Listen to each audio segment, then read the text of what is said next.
আজ দুটো রেসিপি করব। বেঙ্গলি স্টাইলের সোয়াবিন খিচুড়ির সাথে থাকবে টক ঝাল মিষ্টি পনির।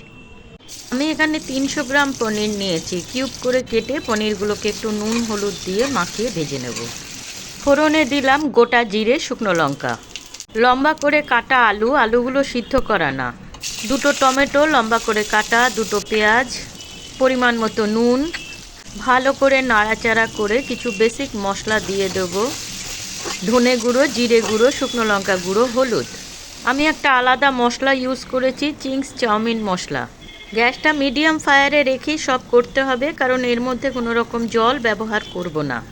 মশলা থেকে তেলটা ছেড়ে আসলে এবার ভাজা পনিরগুলো দিয়ে দেবো গোটা একটা পাতিলেবুর রস, 1 চামচ চিনি। এটার নামই টক ঝাল মিষ্টি, তাই টকও দিলাম, ঝালও দিলাম, লাস্টে চিনিও দিলাম। রেডি হয়ে গেল পনিরটা। এবার খিচুড়িটা বানাবো। ফোড়নে দিলাম গোটা জিরে, শুকনো লঙ্কা, কাঁচা লঙ্কা, আলু, সামান্য নুন, একটু নাড়াচাড়া করে দিলাম দুটো পেঁয়াজ।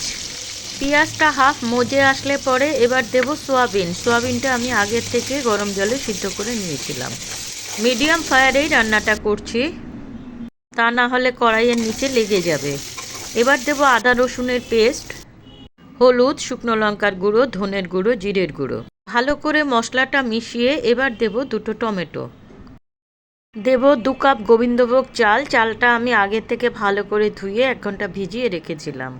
1.5 কাপ মুগ ডালটাকেও আমি শুকনো খোলায় আগে ভেজে নিয়েছিলাম। এবার দেব পরিমাণ মতো নুন, চিনি।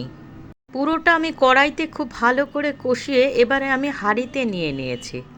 এবার দিলাম জল। আমি এখানে গরম জল ব্যবহার করেছি। খিচুড়িতে সবসময় গরম জল দেবেন, খুব টেস্ট হয়।